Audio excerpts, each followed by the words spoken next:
Hello, ladies and gentlemen. Welcome to this. Well, this is going to be an unintentional ASMR video. And what I'm going to do is I'm going to explain to you guys why the world's financial system is in such a mess it is today. But it's kind of like an ASMR, but unintentional. And the reason why is because I have a little bit of laryngitis in my voice. And so, we're going to get into explaining why the world's financial system is the way it is and why the Ponzi scheme exists. And exactly what it's going to happen to the world because of this. Well, the story, to fully understand the story, you have to go back to around 1913 when the U.S. Federal Reserve was created. And back in those days, the banking system, what real money was gold and silver. And why gold and silver were real money was the very fact that it had to be dug out of the ground with a lot of work. And we were moving into the industrial age. And they were able to dig it out a little bit faster and a little bit bigger with bigger machines. They used to use steam plows, but in the early days, a lot of the mines were still run with horses or mules. And they'd had mining cars that would be hauled up out of the mine with big ropes and stuff. And so it was a slow process, mining gold and silver. And this gave gold and silver a lot of value in the world because of the amount of work involved to obtain it. And so, this is what backed the currencies, was gold and silver. And this is what backed the US dollar. The dollar was worth roughly 1 ounce of silver. And so they used to have silver coins that represented the US dollar. And it was roughly 1 ounce of silver. But when they established the world's first, well, I'm not going to say first central bank, but the first central bank in the United States of America, the U.S. Federal Reserve, back around 1913, the dollar had tremendous purchasing power. You could go to a store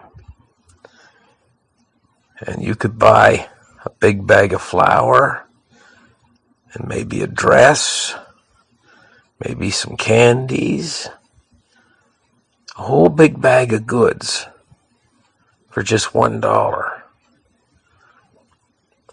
The purchasing power of that dollar has been eroded.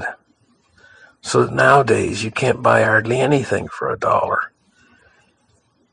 We've lost something like 98% of the purchasing power of the dollar. So the big question is, why and when will this stop?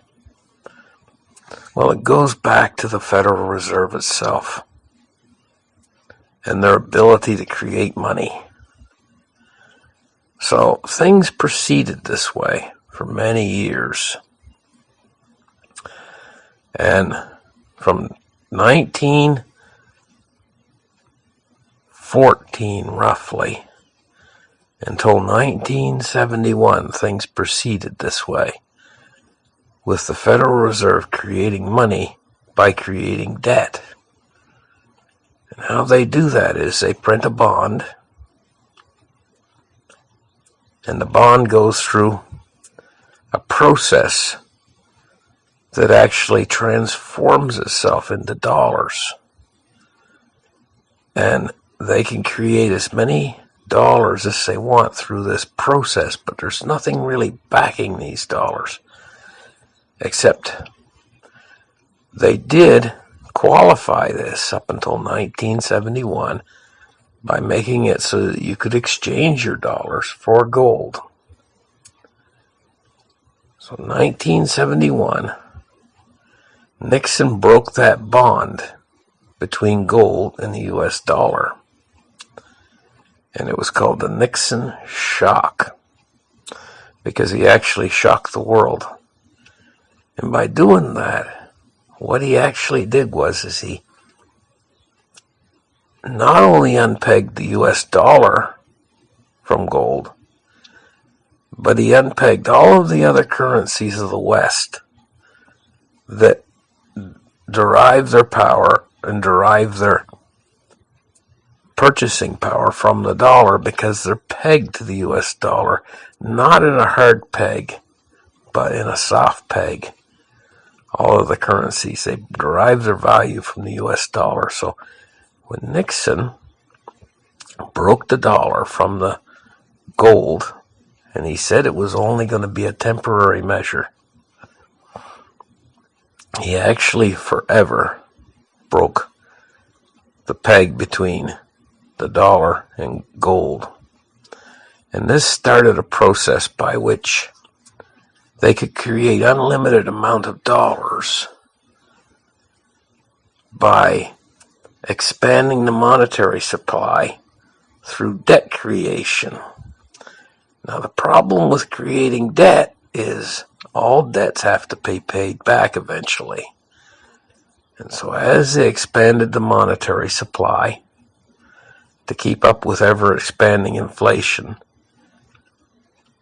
they actually created a process by which pressure was building for the whole thing to implode in the opposite direction, into deflation.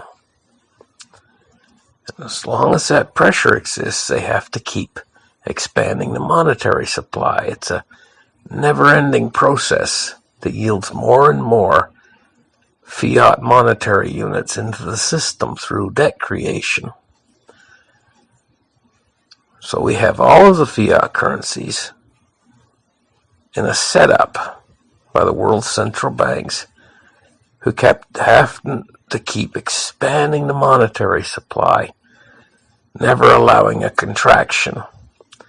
And this effect was really put into motion in 2008, because the monetary system itself in 2008 had a contraction.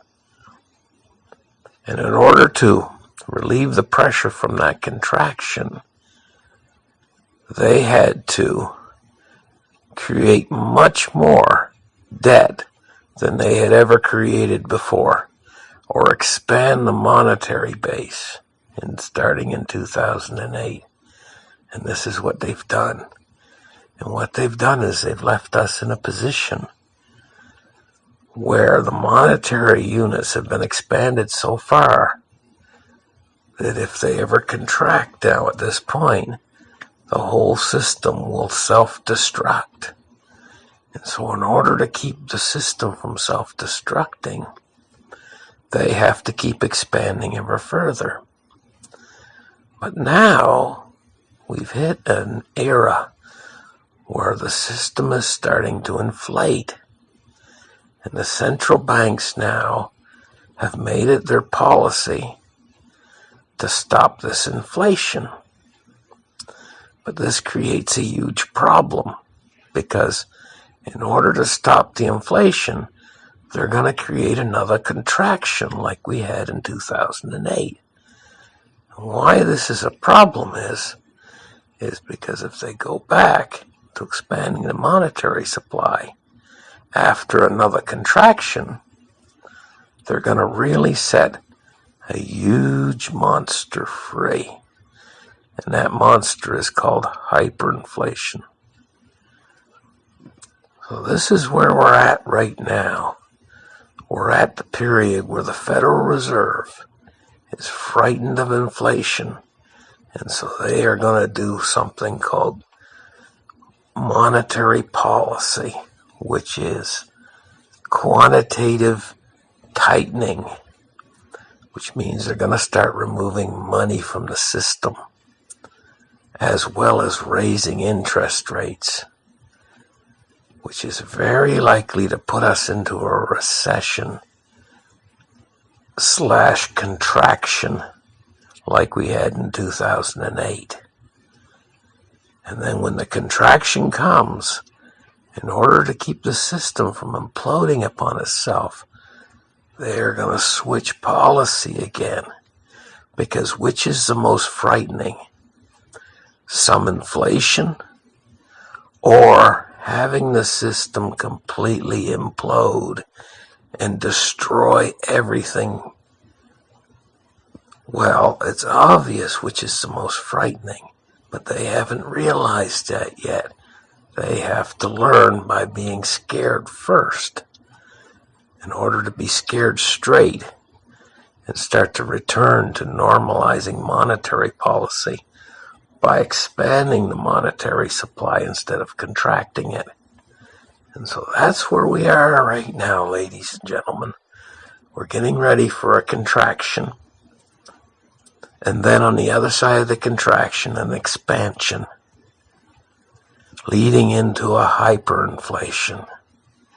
And all of this is going to be very difficult on all the average citizens. And who can you thank? The very evil central banks of the world who set these policies in motion in the first place and created a global Ponzi scheme of epic proportions. So I hope you guys enjoyed this show, and we'll catch you again very soon. And this has been your unintentional ASMR. Bye-bye, ladies and gentlemen.